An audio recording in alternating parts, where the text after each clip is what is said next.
السلام علیکم ورحمۃ اللہ، لا حول ولا قوة الا باللہ، حسبنا اللہ ونعم الوکیل، یا حی یا قیوم برحمتک استغیث، لا الہ الا انت سبحانک انی کنت من الظالمین، ربنا آتنا من لدنک رحمہ وہیئ لنا من امرنا رشدا، اللہم صل علی محمد وعلى آل محمد وأصحاب محمد وأزواج محمد أجمعين إلى يوم الدين آمين. الحمد لله رب العالمين والصلاة والسلام على سيد الأنبياء والمرسلين وعلى آله وأصحابه أجمعين إلى يوم الدين. الحمد للہ آج 30 جولائی 2023 کو سنڈے کے دن بمطابق 11 محرم الحرام 1445 ہجری میں ہمارا یہ پبلک سیشن نمبر 105 منعقد ہونے جا رہا ہے. آپ کے یہ ریئل ٹائم سوالات پرچوں کی شکل میں میرے پاس آ چکے ہیں، انشاءاللہ انہیں ہم بعد میں ڈسکس کرتے ہیں. پہلے ایک کرنٹ ایشو کو ڈسکس کرنا ضروری ہے.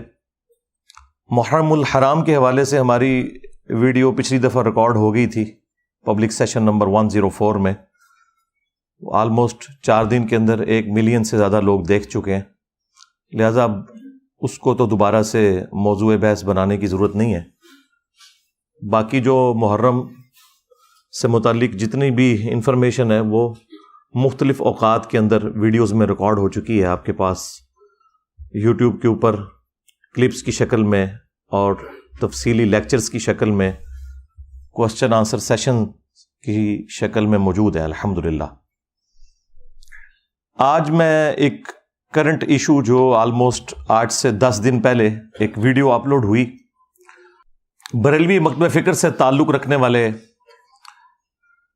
ایک مفتی جو مناظرہ وغیرہ بھی کرتے ہیں، مفتی حنیف قریشی صاحب حفظہ اللہ تعالی، انہوں نے ایک ہمارے کامن دوست ہیں، جی ٹی وی کے اوپر اینکر ہیں، اویس ربانی بھائی حفظہ اللہ تعالی، ان کے آفیشیل چینل کے اوپر ان کے ساتھ ایک پوڈ کاسٹ ریکارڈ ہوئی جو اپلوڈ ہوئی آلموسٹ 10 دن پہلے. اس میں انہوں نے اینڈ پہ مجھے بھی مناظرے کا چیلنج دیا. ظاہر ہے وہ مناظر ہیں تو مناظر کی یہ عادت ہوتی ہے کہ وہ گفتگو کے اینڈ کے اوپر ایک آدھ اس طرح کی بات ضرور کر دیتے ہیں، یہ ان کے مزاج کا حصہ ہوتا ہے. اگرچہ انہیں خوب معلوم ہے کہ ایسا ہونا کوئی نہیں، لیکن پھر بھی ظاہر ہے کہ انہوں نے تو ایسا کرنا ہی تھا. جب مجھے پتا چلا تو میں نے سب سے پہلے تو اس ویڈیو کے نیچے جا کے کمنٹس کیے، وہ کمنٹس بھی ہم ریئل ٹائم انشاءاللہ ویڈیو میں ڈسپلے کروا دیں گے. اس میں میں نے اویس بھائی سے ریکویسٹ کی کہ آپ نے مفتی صاحب کا موقف لے لیا، اور میں تو وہاں پہ موجود نہیں تھا، میری غیر موجودگی میں میری تھاٹس کو، میری شخصیت کو ڈسکس کیا گیا. اب انصاف کا تقاضا یہ ہے کہ یہ ساری باتیں آپ نے مجھ سے بھی پوچھنی ہیں، تو انشاءاللہ تعالی میں بھی اس کا جواب دوں گا، پھر فیصلہ عوام کرے گی. اور اس کے بعد پھر میں نے انہیں فون کے اوپر تفصیلی اس ٹاپک کے اوپر ڈسکشن کی تو انہوں نے ایگری کیا. تو میں نے انہیں کہا کہ آپ جیلم تشریف لیں، آن لائن کرنا چاہتے ہیں آن لائن کر لیں، جیلم آنا چاہتے ہیں تو جیلم آ جائیں، زیادہ بہتر ہے، ویڈیو کوالٹی بھی اچھی ہوگی ریکارڈنگ کی. تو انہوں نے کہا کہ محرم کے بعد میں انشاءاللہ جیلم کا پلان بناتا ہوں. تو اب وہ محرم کے بعد کس وقت آتے ہیں یہ تو ان کی مرضی ہے، لیکن ہم تو بس 10 دن ہی صبر کر سکتے تھے نا، اس سے زیادہ تو نہیں کر سکتے. اس کی وجہ یہ ہے کہ مفتی حنیف قریشی صاحب نے یعنی اسپیسیفکلی مجھے ٹارگٹ کیا ہے اس پوری ڈسکشن کے اندر.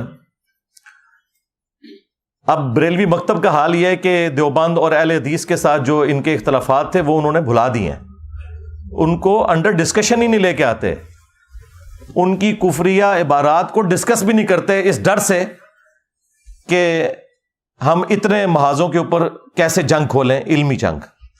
یہ اللہ کے فضل سے ہمارا حوصلہ ہے کہ ہم ہر ٹاپک پہ بات کرتے ہیں اور ہر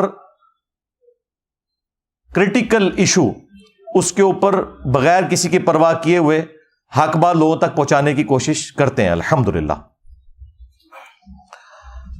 مفتی حنیف قریشی صاحب نے جو گفتگو کی ہے، میں انشاءاللہ تعالی اس کو 7 علمی پوائنٹس کی شکل میں جو انہوں نے گفتگو اقوال زرعی ارشاد فرمائے ڈسکس کروں گا۔ ظاہر ہے میں تو انجینئر ہوں، تو آپ کو پتہ ہے میں بالکل اس کو کریٹیکلی چیزوں کو دیکھ کے بلیک اینڈ وائٹ میں جس طرح چیز لا کے سامنے رکھی جاتی ہے نا، میں پبلک کے سامنے رکھوں گا، اور پھر عوام الناس فیصلہ کرے گی کہ کس کا موقف قرآن و سنت کے مطابق ہے اور کس کا موقف جو ہے وہ قرآن و سنت کے منافی ہے۔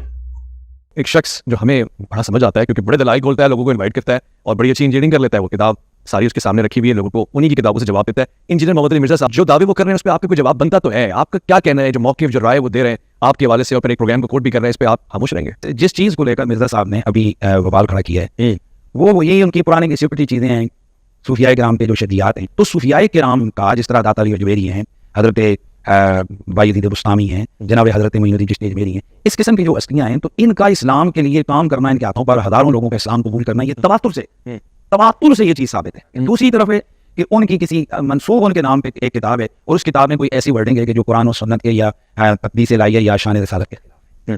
اب ہمارے پاس ہوتے، ہمارے زمانے میں وہ ہوتے تو ہم ان سے جا کر پوچھتے جی آپ نے یہ لکھا ہے؟ اگر وہ کہتے لکھے پھر ہم کہتے یہ غلط لکھے، اور اگر وہ نہ مانتے تو ہم فتویٰ دے دیتے۔ اگر وہ کہتے لکھے پھر ہم کہتے یہ غلط لکھے، اور اگر وہ نہ مانتے تو ہم فتویٰ دے دیتے۔ اگر وہ کہتے لکھے پھر ہم کہتے یہ غلط لکھے، اور اگر وہ نہ مانتے تو ہم فتویٰ دے دیتے۔ ٹھیک ہے، لیکن اب چونکہ ہمارے پاس کوئی اویلیبلٹی نہیں ہے کہ بھائی ہم ان صوفیاء کو جا کر پوچھیں گے، ان سے پوچھیں کیسے، اب اس کے لیے ہم ایک اپنا موقف رکھیں گے۔ وہ کہیں گے پہلی بات یہ کہ یہ ان کے ملفوظات جو ان کی اپنی کتابیں بھی نہیں ہیں، ملفوظات میں آئی ہوئی چیزیں، یہ کسی رائٹر کی کچھ چیز ان کے اندر ڈال دی، اور اگر ان کی اپنی کتاب ہے تو اس کے لیے ہم یہ تعویل کریں گے کہ بھئی یہ شاید ان کی کتاب میں کسی کا ادراج ہو گیا ہے، یا رائٹر سے لکھتے ہوئے غلطی ہو گئی ہے، کاتب سے لکھتے ہوئے غلطی ہو گئی ہے، کوئی قرآن حدیث تو نہیں، ہاں تو یہ اس وجہ سے وہ لفظ غلط آ گئے، کسی چیزیں نہیں وہ آ گئی۔ تیسری یہ ہے یعنی ہم آگے بڑھ رہے ہیں کہ ایک طرف ان کی وہ شان ہے، وہ عظمت ہے، یہ عام بندے کے لیے نہیں ہوگا، ورنہ کل مرزائی بھی کہیں گے جی مرزے کے لیے بھی یہی لے آؤ، یا اور ہر قسم کا جو لطف اٹھے گا کہ ہماری کتابوں کے لیے بھی یہی تعویل کرو، ایسا نہیں ہو۔ اب ہم تیسرا پوائنٹ اہل سنت یہ دیتے ہیں، وہ کہتے ہیں کہ پھر اس کلام کی مناسب تعویل۔ مثلا میں آج آپ کو ایک پوائنٹ دے رہا ہوں، بڑا حیران ہوں گے، ایک بزرگ اسی طرح آئے تو ان کے سامنے کوئی بات ہوئی تو ان کا نام تھا صادق، تو انہوں نے کہا کہ مجھے سچا مانتے تو پڑھ لا الہ الا اللہ صادق رسول اللہ، تو بندے نے جناب پڑھ لیا، تو جو اس وقت کے بہت بڑے عالم بھی تھے، اللہ کے ولی بھی تھے، ان کے پاس گئے کہ وہ بندے نے تو یہ کلمہ پڑھا لا الہ الا اللہ صادق رسول اللہ، ہنس پڑے، نے کہا اللہ کے بندے وہ بندہ امتحان کے طور پر وہ دیکھنا چاہ رہا تھا کہ اس بندے کا علم کتنا ہے، یہ اصل میں تکلیف ہوئی ہے کلام کے اندر، اور یہ لا الہ الا اللہ رسول اللہ صادق کو مبتدا خبر بنائی اور خبر کو مبتدا بنایا۔ اس کے علاوہ اور بہت ساری جو ہے نا وہ تعویلات ہیں، مثلا یہ جو مرزا صاحب جو ہے نا اپنی انہوں نے بنائے ہوئے لوگوں کو کہتے ہیں کہ میرا جھنڈا لوائی اعظم من لوائی محمد، میرا جھنڈا محمد صلی اللہ علیہ وسلم کے جھنڈے سے بڑا ہے، ٹھیک ہے۔ اب اصل میں یہاں یہ بیٹ پہ نہیں جا رہے کہ یہ صوفیاء ایک ٹرم کے تحت یہ لفظ بول رہے ہیں۔ ٹرم کیا ہے؟ وحدت الوجود، یہ خاص کیفیت ہے، جذب کی خاص کیفیت ہے، یہ کوئی عام بات نہیں ہے، اور یہ حدیث سے ثابت ہے۔ وہ حدیث میں ہے کہ ایک آدمی جو ہے نا وہ اس کا گیا، وہ صحرا میں سفر کر رہا تھا، تو اس کا سامان گھوڑے پر رکھا ہوا تھا، وہ گھوڑا جو ہے نا وہ لیٹ گیا، جب جاگا تو گھوڑا غائب تھا، اس نے کہا بھائی وہ موت کا انتظار کر کے لیٹ گیا، اتنی دیر میں دیکھا گھوڑا سامنے کھڑا تھا، تو فرمایا کہ اٹھ کر یہ کہہ دیتے کہ اللہ تو میرا بندہ اور میں تیرا رب ہوں، خوشی میں یہاں تک ہو گئے۔ اب بتائیں کہ رسول اللہ صلی اللہ علیہ وسلم نے وہاں پر تو فتویٰ نہیں دیا کہ وہ کافر ہو جائے گا، اور اس کے لیے حدیث شریف میں موجود ہے کہ اللہ کے نبی صلی اللہ علیہ وسلم نے فرمایا کہ 3 لوگ وہ ہیں کہ جن سے کوئی گرفت نہیں ہے، ایک بچہ جب تک بالغ نہ ہو جائے، ایک سوئے ہوئے جب تک جاگ نہ پڑے، اور ایک معتوف یعنی جس کے عقل میں کوئی کمزوری ہو جب تک کہ وہ تندرست نہ ہو جائے۔ تو جسے عام بیماری لگ جائے عقل کی، تو اس سے اگر کوئی کلمہ صادر ہو جائے، اس حالت میں اس پر قابل گرفت وہ چیز نہیں ہے۔ میں اس کی طرف آ رہا ہوں، لیکن اگر کوئی جذبے عشق الہی میں اس کی لوہے دماغ چٹک گئی ہو، اس سے اگر اس قسم کا کوئی غلط کلمہ جو ہے نا وہ صادر ہو جائے تو اس کی تعویل کریں گے۔ اب میں اس کی تعویل کر رہا ہوں جو ہے نا لوائی اعظم من لوائی، میرا جھنڈا محمد کے جھنڈے سے بڑا ہے۔ صوفیاء یہ کہتے ہیں کہ یہ جس طرح حضرت موسیٰ علیہ السلام طور پہ گئے تو وہاں درخت میں سے آواز آئی انی انا اللہ رب العالمین، تو اللہ تعالیٰ بوٹے سے بول سکتا ہے، زبان ولی سے نہیں بول سکتا۔ اللہ یعنی آپ کہہ رہے ہیں کہ ہم یہ کہہ رہے ہیں کہ جب حدیث موجود ہے کہ میرا بندہ جب نوافل پڑھتا ہے تو میرے اتنے قریب ہوتا ہے، میں اس کی زبان بنتا ہوں جس سے وہ بولتا ہے، تو اب یہ زبان بایزید کی نہیں تھی، زبان ان کی یہ کلام رائی ہو رہا ہے، اور وہ کہہ رہے ہیں میرا جھنڈا محمد کے جھنڈے سے بڑا ہے۔ یہ تعویل ہے، جس کے پیچھے پورا ایک علم ہے، پورے ایک فن ہے، اور آپ اٹھ کے کھڑے ہو گئے ہیں اور کچھ اسکول اور کالج کے لڑکوں کو آپ جناب گمراہ کری جا رہے ہیں اور قوم کو کافر کافر کافر کہہ رہے ہیں۔ تو میں اس پہ یہ دعوت دینا چاہتا ہوں کہ مرزا صاحب ہاں کریں، وہ یا تو 1-2 لوگوں کے ساتھ پڑھنی میرے پاس آ جائیں، صحیح، یا میں 1-2 لوگوں کے ساتھ جیل امن کے پاس آ جاتا، دن اسی دن ہم متعین کر لیں گے کہ ہم مناظرہ کس دن کرتے ہیں۔ آپ چلیں گے مناظرہ نہ کریں، مطلب سے مباحثہ کر لیں، مکالمہ کر لیں، ٹھیک ہے، اب آ جائیں، بیٹھ جائیں، آپ سوال کریں ہم جواب دیں گے, پھر ہم سوال کریں گے ہم جواب دیں, اور اس میں ہمارا پتا ہوتا ہے جی چلیں نظامت آپ کر لیں اس میں, یعنی تاکہ وہ جو روز رکاوٹ والی بات ہے وہ آپ کر لیں کہ جی ہاں مفتی صاحب آپ اس کا سوال کا یہ جواب آپ دے دیں, جی میرے سے سوال ہے یہ سوال آپ یہ جواب آپ دے دیں, ٹھیک ہے, تاکہ جھگڑا نہ ہو, چاہے وہ 2 گھنٹے چل رہے ہیں, 5 گھنٹے چل رہے ہیں, 10 گھنٹے چل رہے ہیں, جو بھی ہے قوم کے سامنے سارا کچھ جو ہے نا وہ بچہ بچی سامنے نکل آئے گا, قوم کے سامنے سارا کچھ جو ہے نا وہ بچہ بچی سامنے نکل آئے گا, قوم کے سامنے سارا کچھ جو ہے نا وہ بچہ بچی سامنے نکل آئے گا, دیکھ لیں گے, قوم بھی دیکھ لے گی. علمی پوائنٹ نمبر 1, مفتی صاحب نے فرمایا کہ انجینئر صاحب جو ہیں وہ کروڑوں لوگوں کو گستاخ رسول اور ختم نبوت کا منکر اور کافر ڈکلیئر کرتے ہیں, اور علماء کی بے حرمتی کرتے ہیں ان عقائد اور نظریات کی بنیاد کے اوپر. آپ اندازہ کریں وہ بریلوی جنہوں نے باقی تمام مکاتب فکر کے کروڑوں لوگوں کو گستاخی کے نیزے کی نوک پہ لیا ہوا تھا پچھلے 100 سال سے, آئیں نہ قابو میرے فرعون. ہاں, اب ان کو اس ہیٹ کا اندازہ ہوگا. جب تک بات دوسروں پہ تھی یہ انجوائے کرتے تھے, آج اپنے پہ بات آئی ہے تو اب یہ کہہ رہے ہیں کہ جی ہمیں گستاخ رسول اور ختم نبوت کا منکر کروڑوں لوگوں کو انجینئر صاحب کافر کہتے ہیں. میں نے آج تک نہ تو کسی کو کافر ڈکلیئر کیا نہ گستاخ رسول ڈکلیئر کیا, سوائے ان کے جو چشتی رسول اللہ کے قائل ہیں. اگر تم قائل نہیں ہو تو تمہیں فکر ہی نہیں ہونی چاہیے. جو لوگ قائل ہیں یہ ان کے لیے تکلیف والی چیز ہوتی ہے. جب تمہارا دعویٰ ہے کہ ہمارا یہ کلمہ ہی نہیں ہے, ہمارا کلمہ لا الہ الا اللہ محمد رسول اللہ ہے, اور انجینئر صاحب جھوٹا الزام لگا رہے ہیں, پھر کوئی تکلیف نہیں ہونی چاہیے. بس پھر عوام کو یہی بتایا کرو کہ یہ کتابیں ہم نے نہیں چھاپی, ہمارے بزرگوں نے یہ نہیں فرمایا, ہم نے مناظرے نہیں کیے, تاکہ عوام آپ کی شکل, آپ کی پرانی ویڈیوز کی شکل میں آپ کے سامنے رکھے کہ جھوٹ بولنا بند کرو. ہم نے جو جھوٹا دفاع کرتے ہیں نا صرف ان کے اوپر بات کی ہے, بزرگوں کے اوپر بھی بات نہیں کی ہے, ان کتابوں کی عبارتوں کے اوپر بات کی ہے. تو یہ بالکل ان کا جو الزام ہے یہ ردی کی ٹوکری میں پھینکنے والا ہے. اور پھر ان لوگوں کا اپنا حال یہ ہے کہ ان کے اپنے اعلیٰ حضرت نے حسام الحرمین کے اندر جب علماء دیوبند کے اوپر فتویٰ دیا تو انہوں نے نہیں لکھا تھا کہ دیوبند کے علماء کے کفر میں شک کرنے والا بھی کافر ہے. تو کروڑوں دیوبندیوں کو تو انہوں نے ڈائریکٹ کافر نہیں لکھا تھا کیا حسام الحرمین کے اندر, بلکہ لکھا یہ اسلام سے خارج ہیں اور مرتد ہیں. یہ بھی حسام الحرمین میں لکھا. اور احکام شریعت میں جب ان سے پوچھا گیا, یہ فتوے لکھ رہے تھے وہ, یہ نہیں ہے کہ راہ چلتے کسی نے ویڈیو کلپ بنا لیا تھا, وہ غصے کی حالت میں تھے. فتویٰ پوچھا گیا کہ بتائیں کہ یہ جو وہابی ہیں, اور پھر اس بریکٹ کو کھولا, دیوبندی, اہل حدیث,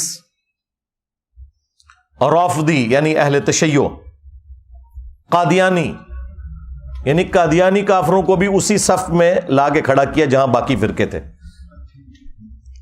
نیچری یعنی نیچر میں ماننے والے لوگ, سر سید احمد خان کے, ان سب کا ذکر کر کے وہ بندہ سوال کرتا ہے کہ ان کے ذبیحے کا کیا حکم ہے. تو وہ اعلیٰ حضرت پھر قول زری ارشاد فرماتے ہیں ان ساروں کو ذکر کر کے, دیوبندی, اہل حدیث, وہابی, قادیانی, نیچری, رافضی, وہ کہتے ہیں یہ سب کے سب 1,00,000 دفعہ بھی اللہ کا نام لے کر جانور کو قربان کریں تو ذبیحہ مردار ہی رہے گا, اور یہ سب کے سب مرتد ہیں یعنی واجب القتل ہیں. شمشیر اعلیٰ حضرت صاحب, تمہارے اعلیٰ حضرت تو اپنے سوا سارے فرقوں کے علماء اور ان کی پبلک کو واجب القتل قرار دیتے ہیں. تم لوگوں کی یہ جرت ہے کہ تم آج آ کے ہم سے بھیک مانگ رہے ہو کہ جی ہم پہ بات کیوں کر رہے ہیں. اب تمہیں ہیٹ محسوس ہوگی. یہ اللہ کی سنت ہے کہ اللہ تعالی نے موسیٰ علیہ السلام کی پرورش دربار فرعون میں کی تھی, اور میری پرورش جو ہے وہ بریلوی خاندان کے اندر کی ہے. مجھے پتا ہے ہم یہی کچھ کرتے رہے دوسروں کے ساتھ, اس لیے مجھ سے تو کوئی چیز چھپی ہوئی نہیں ہے. تو میں نے پھر بھی کبھی کسی کو کافر نہیں کہا, صرف عبارتوں پہ بات کی ہے, یا جو ان عبارتوں کا جھوٹا دفاع کرتے ہیں. عام بریلوی, دیوبندی, اہل حدیث, شیعہ کو کبھی بھی کافر نہیں کہا, ان کے بڑے علماء کو بھی کبھی کافر نہیں کہا. اعلی حضرت میرے سوا کوئی اور بولتا ہے ادر دین بریلوی؟ میں ہی بولتا ہوں نا، تو رسپیکٹ کے ساتھ ہی نام لے رہا ہوں نا. اور پھر اعلی حضرت کے جو ملفوظات ان کے اپنے بیٹے نے جمع کیے، جو پہلی جلد ہے اس کو تو اعلی حضرت نے خود پڑھا ہوا ہے ملفوظات کی، اور اس کی شان میں ربائی لکھی ہوئی ہے، اور وہ ملفوظات کے اینڈ پہ پرنٹ ہوئی ہوئی ہے. مفتی اعظم ہند مصطفیٰ رضا خان نوری، یعنی جو انڈیا میں بریلویوں کے مفتی اعظم، 1981 میں ان کی ڈیتھ ہوئی ہے، جن کی وہ مشہور زمانہ نعت ہے، تو شمع رسالت ہے عالم تیرا پروانہ. انہوں نے یہ ملفوظات جمع کیے ہیں. 3 سوال ہوئے ہیں اعلیٰ حضرت سے. پہلا سوال ہوا ہے کہ کیا وہابی دیوبند اور اہل حدیث کے پیچھے نماز پڑھ سکتے ہیں یا اپنی علیحدہ پڑھیں؟ انہوں نے کہا کہ نہ ان کی نماز نماز ہے، نہ جماعت جماعت ہے. دوسرا سوال ہوا کیا ان کی مسجد میں نماز پڑھ سکتے ہیں؟ تو جواب دیا کفار کی مسجد مثل گھر کے ہے، عام گھر والی اس کی ایک تقدس والا معاملہ ہوگا، مسجد والا تقدس نہیں ہوگا. کفار کی مسجد. یہ نیو ٹی وی پہ بیٹھ کے کہہ رہے تھے ہم نے کبھی ایک دوسرے کو کافر نہیں کہا، یہ ڈائریکٹ لکھا ہوا ہے کفار کی مسجد. خیر اعلیٰ حضرت نے یہ بھی غلط لکھا، کفار کی تو مسجد ہوتی نہیں ہے، کفار کی عبادت گاہ لکھنا چاہیے تھا. ہاں اعلیٰ حضرت سے بھی بڑے اعلیٰ حضرت موجود ہیں نا جو ان کی غلطیاں پکڑتے ہیں، ان سے سیکھ کے. کفار کی مسجد نہیں ہوتی، کفار کی عبادت گاہ ہوتی ہے. ورنہ قادیانیوں کو مسجد کیوں نہیں لکھنے دیتے یہ لوگ؟ اسی لیے کہ ان کا موقف ہے کہ وہ کافر ہیں، تو ہم انہیں مسجد نہیں لکھنے دیں گے، وہ بیت الحمد لکھتے ہیں. تو پھر یہ کیوں کہتے ہو کہ وہابیہ کی جو مساجد اور ان کو لکھا کفار کی مساجد، یہ لکھا کریں کفار کی عبادت گاہیں. اور تیسرا سوال ہوا اذان، تو انہوں نے کہا کہ نماز اور جماعت کی طرح ان کی اذان بھی باطل ہے. ہاں اگر اللہ کا یا رسول اللہ کا نام آئے تو آپ عز وجل و صلی اللہ علیہ وآلہ وسلم کہہ لیں، بس اس سے زیادہ کوئی اذان کا بھی احترام کرنے کی ضرورت نہیں ہے، نہ اذان کا جواب دینے کی ضرورت ہے. یہ مفتی حنیف قریشی صاحب کے اعلیٰ حضرت کا حال تھا. علمی پوائنٹ نمبر 2، وہ کہتے ہیں کہ حضرت علی حجویری المتوفا 465 ہجری، حضرت باجزید بستامی المتوفا 261 ہجری، حضرت معین الدین چشتی المتوفا 633 ہجری، یہ وہ بزرگ ہیں کہ جن کی بزرگی اسٹیبلش ہے اور اس پر اجماع اور عملی تواتر ہے، اور ان لوگوں نے ہزاروں لوگوں کو کلمہ پڑھا کر مسلمان کیا ہے. لہذا اب ایک کام چک کے بھی رکھنا، تسی چپ رہنا ہے. یعنی یہ وہ اینڈ پہ یہی کہنا چاہ رہے تھے کیونکہ ان کی بزرگی مسلمہ ہے. ہمارا ایک معصومانہ سوال ہے کہ اگر کوئی شخص کلمہ پڑھا کر بزرگ ڈکلیئر ہو جاتا ہے تو جرمنی میں تو قادیانیوں نے ہزاروں کافروں کو کلمہ پڑھا کر اسلام میں داخل کیا ہے، جسے وہ اسلام سمجھتے ہیں. جس طرح بریلوی جو اسلام سمجھتے ہیں، جب تک وہ بریلوی نہ ہو جائے اس وقت تک تو مسلمان نہیں مانتے نا. دیوبندی بھی اسی اسلام کو مانتے ہیں جو دیوبند کی تشریح والا اسلام ہے. تو کیا وہ جرمنی میں بیٹھے ہوئے قادیانی وہ بزرگ ہو جائیں گے؟ چلیں یہ تو بہت ورسٹ مثال ہے، آپ کو سمجھنا ذرا مشکل ہوگی.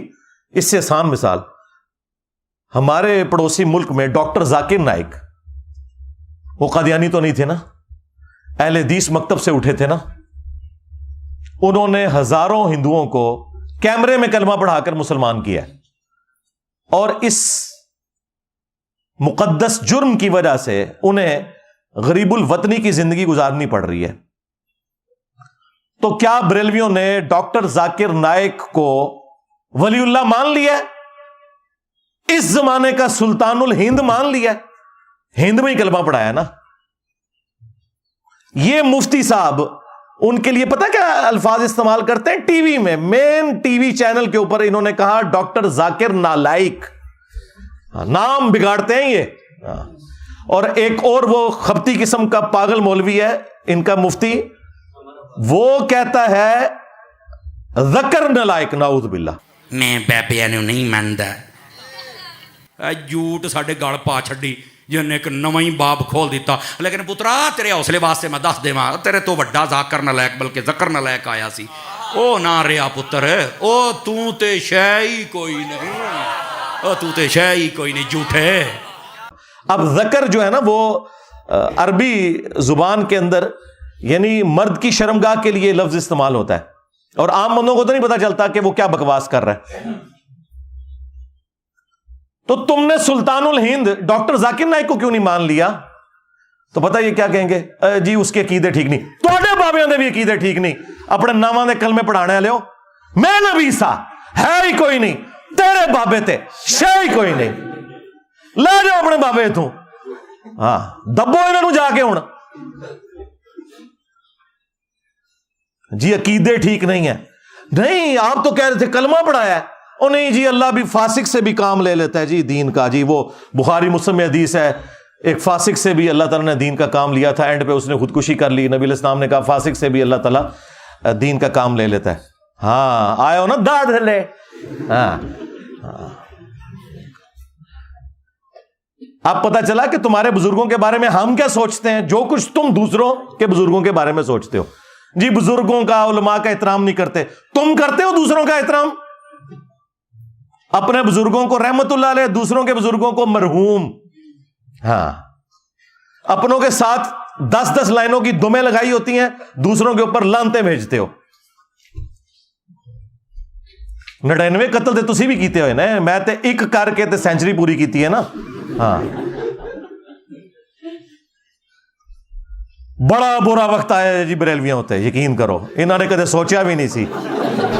بڑا ہی برا وقت آیا جی, جنہوں نے پوری دنیا نو گستاخ گستاخ گستاخ آج بھیک مانگ رہے ہیں. انجینئر صاحب ہمیں گستاخ کہتے ہیں, انجینئر صاحب ہمیں ختم نبوت کا منکر کہتے ہیں. ہاں تو آڈا علاج ہی میرے کول سی, تو انہوں میٹھی میٹھی گلا نہیں سمجھ آندیاں. ہاں اے اینٹی وینم الزامی جواب پھکی, اے الحمدللہ جیلم شریف تو ملتی ہے. ہاں الحمدللہ کتنی تمکنت ہوندی سی جی انہاں دی. نسدے جے ہن میرے نام تو بھی, میرے کلپس تو بھی, جنہوں نے باقی لوگوں کو گستاخی کے نیزے کی نوک پہ رکھا ہوا تھا. تو میرے بھائی یہ جب تکلیف خود کاٹنی پڑتی ہے نا, پھر پتہ چلتا ہے دوسروں کو اس طریقے سے ڈکلیئر کرنا بڑا آسان ہے. علمی پوائنٹ نمبر 3, وہ کہتے ہیں کہ جی یہ جو بزرگوں کی تعلیمات ہیں نا, یہ انہوں نے خود نہیں کتابیں لکھی ہوئی, یہ تو ملفوظات ہیں ان کے, لوگوں نے بعد میں جمع کر دیے. پھر اس میں الحاقی عبارتیں بھی ہیں جو بعد میں داخل ہو گئیں, تو اس وجہ سے آپ کو اتنے کفریات اس کے اندر ملتے ہیں. اور پھر انہوں نے ساتھ اس کے ایڈ کیا کہ اگر یہ بزرگ ہمارے زمانے میں ہوتے ہیں نا, تو ہم انہیں سامنے بٹھا کے خود پوچھتے کہ حضرت یہ آپ نے بکواس ارشاد فرمایا ہے. ہاں بکواس ہی ہے نا, بکواس چھوٹا لفظ بول رہا ہوں, کفر بکا ہے آپ نے, یہ چشتی رسول اللہ والا کفر آپ نے بکا ہے. اور اگر وہ کہتے ہاں میں نے بکا ہے, تو ہم ان پہ کفر کا فتویٰ دیتے. یہ مفتی صاحب نے کہا ہے ویڈیو میں کہ اگر یہ ہمارے زمانے میں آتے نا, تو ہم ان سے پوچھتے کہ حضرت یہ آپ نے کہا ہے, ہم نہیں مان سکتے آپ نے کہا ہے. اگر پھر بھی وہ کہتے نا کہ ہم نے کہا ہے, تو ہم ان پہ کفر کا فتویٰ دے دیتے. سرکار تو یہی تو بات میں بھی کر رہا ہوں, آپ نے مان لیا یہ کفریات ہیں. تو اس پہ میرا جواب یہ ہے کہ سب سے پہلے مجھے یہ بتائیں ان کی لیگیسی کون آگے لے کے چل رہا ہے, ان کی کتابیں کون پرنٹ کر رہا ہے؟ یہود و نصارہ پرنٹ کر رہے ہیں یا بریلویوں کے بزرگ آج تک یہ 700-800 سال سے گند سمیٹتے ہوئے آ رہے ہیں؟ پرنٹنگ تمہارے بابوں نے کی ہے. اگر تم لوگ سمجھتے ہو یہ کفریات تھے, تو یہ کون سی دین کی خدمت ہوئی ہے کہ تم نے ان کے ملفوظات جمع کیے ہیں؟ نہیں جی, جو بات قرآن و سنت کے مطابق ہو وہ آپ لے لیں, جو قرآن و سنت کے مطابق نہ ہو وہ آپ نہ لیں. کیوں بھائی, جو قرآن و سنت کے مطابق ہے وہ تو پہلی قرآن و سنت میں لکھی ہوئی ہے. اینج کر کے کان کیوں پھڑنا ہے؟ نہ ادھروں رکھو اپنی کتابوں, لاؤ چوک چ رکھ کے اگ, جن میں گستاخیاں لکھی ہوئی ہیں, اپنے ناموں کے کلمے پڑھوائے ہوئے ہیں تمہارے بزرگوں نے. نہیں وہ الحاقی عبارتیں وہ بعد میں شامل ہو گئی ہیں. پرنٹ کیوں کر رہے ہو؟ او جی ہمارے اعلیٰ حضرت نے تو فتاوی رضویہ کے اندر کہہ دیا تھا کہ جی اگر کوئی شخص یہ دعویٰ کرے کہ میں اللہ کا رسول ہوں تو اسے کافر کہیں گے. ایک کیڑی ایڈی پی ایچ ڈی گل ہے جی انہوں نے پبلک کی ہے, تو سارے نو پتا ہے. بڑا احسان کیتا ہے جی اعلیٰ حضرت نے امت ہوتے کہ دس کے کہ اگر کوئی کہ میں اللہ کا رسول ہوں نبی علیہ السلام کے بعد, تو ہم اسے کافر کہیں گے. یہ جو نے کیا کڑیا ہے. اس سے پھر وہ کہتے ہیں وہ چشتی رسول اللہ والی ساری چیزیں فارغ ہو جاتی ہیں، کیونکہ اعلیٰ حضرت نے پھر اس میں یہ بھی کہا کہ چشتیہ کے بزرگوں کی طرف جو کتابیں ہیں نا یہ غلط منسوب ہوئی ہوئی ہیں، انہوں نے یہ باتیں نہیں کہیں، لیکن سرکار اعلیٰ حضرت بھی پھر میری داڑھ تھلے آ گئے. میں نے ان کو بتایا کہ بھائی فتاوی رضویہ میں آپ چشتیہ کے بزرگوں سے تو جان چھڑا لو گے، لیکن فتاوی رضویہ میں اعلیٰ حضرت نے ایک ایسی کتاب کی تعریف کی ہے، نہ صرف تعریف کی بلکہ کہا یہ رسول اللہ کی بارگاہ میں مقبول ہے. 7 سنابل، اس کے اندر بھی چشتی رسول اللہ نکل آیا. اگر اعلیٰ حضرت کو پتا تھا کہ اس میں چشتی رسول اللہ لکھا ہوا ہے، اس کے باوجود اس نے تعریف کی تو اعلیٰ حضرت گیا. اعلیٰ حضرت صاحب تسی گئے، اور اگر نہیں پتا چلا تو تیری بزرگی گئی. کہتے ہیں نا غوث وقت ہے، دلوں کے حال جانتے ہیں. اور سارے غوث فارغ ہو گئے 800 سال تو کسی کو پتہ نہیں لگا کی کوڑ لکھے ہے تھوڑی کتاب اندر. تو اعلیٰ حضرت بھی مجرم ہے، کیونکہ انہوں نے حشت بہشت کو اگر فراڈ کہا ہے نا تو 7 سنابل کی تعریف کی ہے، اور تم لوگ تو حشت بہشت بھی چھاپ رہے ہو اور 7 سنابل بھی چھاپ رہے ہو. لہذا چشتی رسول اللہ اعلیٰ حضرت کے کھاتے میں ڈل گیا. سیدھی سی بات ہے، اعلیٰ حضرت کو کوئی اس حوالے سے ہم چھٹی نہیں دے سکتے. اور تفنن کے لیے میں عرض کروں گا پھر کہ اعلیٰ حضرت پھر اسے مانو کہ جس نے اتنے 100 سال بعد تمہیں بتایا کہ تمہارے بزرگوں نے کتابوں میں کیا گند گھولا تھا اور تمہارے بزرگوں نے کیا کتابوں میں گند چھاپا تھا. یہ تو جس نے بتایا نا اسے پھر اب اعلیٰ حضرت مانو، اور ٹائم قیامت تک ہے، مننا کو نہیں تسی. ہاں لیکن آپ کے عوام مانیں گے انشاءاللہ تعالی. علمی پوائنٹ نمبر 4، وہ کہتے ہیں کہ جن کی بزرگی مسلمہ ہے، اسٹیبلش ہے، ان کی اس قسم کی جو گستاخانہ باتیں ہیں نا اگرچہ ہے کفریہ ہیں، لیکن ان کو صوفیاء کی شتیہات کہا جائے گا. شتہیات کا مطلب ہے بونگیاں، پنجابی میں اس سے بہتر کوئی ترجمہ ہو ہی نہیں سکتا، یعنی کسی شخص کو ہوش نہ ہو کہ وہ کیا بول رہا ہے. تو صوفیاء اللہ کی محبت میں اتنے مست ہو جاتے تھے کہ انہیں اپنی ہوش نہیں رہتی تھی، اور اس کی وجہ سے وہ یہ کفریات بک دیتے تھے. اگرچہ یہ بکتے جو کچھ تھے وہ ہوتا کفر تھا، اور وہ کہتے ہیں اگر یہی بات کوئی اور کہے جو بزرگ نہ ہو تو ہم اسے کافر کہیں گے لیکن بزرگ کو چھوڑ دیں گے. دیکھ کیسی 2 نمبری. یہ سیم کام پیر میرے علی شاہ صاحب نے کیا ہے. ہاں انہوں نے تحقیق الحق جو کتاب لکھی، اس میں انہوں نے جب غلام احمد قادیانی دجال نے یہ اعتراض کیا نا کہ چشتی رسول اللہ لکھا ہوا ہے، انہوں نے کہا کہ ان کی بزرگی تو مانی ہوئی تھی، تم اگر پڑھواؤ گے نا کوئی ایسی بات تو تمہیں ہم کافر کہیں گے. وہ تو ایک خاص حالت میں انہوں نے یہ بات کی ہوئی ہے، ان کو ہم کچھ نہیں کہیں گے. اب پتا چلا کہ قادیانیوں کے سہولت کار کون ہے. ہاں جس طرح وہ انڈین فلموں میں اور ہالی ووڈ کی فلموں میں اینڈ میں آپ کو پتا چلتا ہے نا کہ وہ بیچ میں سے سارا ماسٹر مائنڈ وہی نکلتا ہے بندہ جو کہ اس کے خلاف ساری جنگ کر رہا ہوتا ہے. یہ بھی سارے ماسٹر مائنڈ خود ہیں. آج تک انہوں نے کبھی گستاخانہ عبارتوں کے خلاف کوئی دھرنا دیا، لہذا یہ کوئی بھی ختم نبوت کے اوپر کام نہیں کر رہے. ختم نبوت کام وہ ہوگا جو چشتی رسول اللہ اور اشر علی رسول اللہ کے خلاف ہوگا. یہ صرف اینٹی قادیانی ہے. ایک چھوٹے سے طبقے کو انہوں نے پکڑا ہوا ہے، اور اپنے بلنڈر جو اس سے بڑے ہیں. بڑے آپ سوچ رہے ہوں گے کیسے؟ اس لیے کہ بھائی غلام القادیانی نے جو کچھ کیا وہ آج تک گالیاں کھا رہا ہے، اور جن کے بزرگوں نے کلمے پڑھائی ان کو رحمہ اللہ کہتے ہیں، بزرگی ان کی ڈکلیئر کر رہے ہیں. اس نے تو اپنے آپ کو امتی نبی کہا تھا، انہوں نے ڈائریکٹ اپنے آپ کو نبی کہا. تو بڑے مجرم تو یہ لوگ تھے، اور الٹا ہی بزرگیاں ویل کر رہے ہیں. تو کہتے ہیں شتہیات، بونگیاں. اب یہ جو ان کی بونگیاں ہیں ان کے لیے وہ کہتے ہیں کہ جی ہم آپ کو دلیل دیں گے قرآن و سنت سے. انہیں پتا ہے کہ ان کی تو بات کوئی نہیں مانی جانی، تو قرآن و سنت سے ہم کوئی دلیل پیش کریں، جو میں کئی ایک ویڈیوز کے اندر ان کے دلائل کا رد کر چکا ہوں. سب سے بڑی دلیل یہ دیتے ہیں کہ جی وہ صحیح بخاری کے اندر تعلیقاً ایک روایت موجود ہے مولا علی علیہ السلام کا قول، جس کی پوری سند سنن ابن ماجہ کے اندر موجود ہے،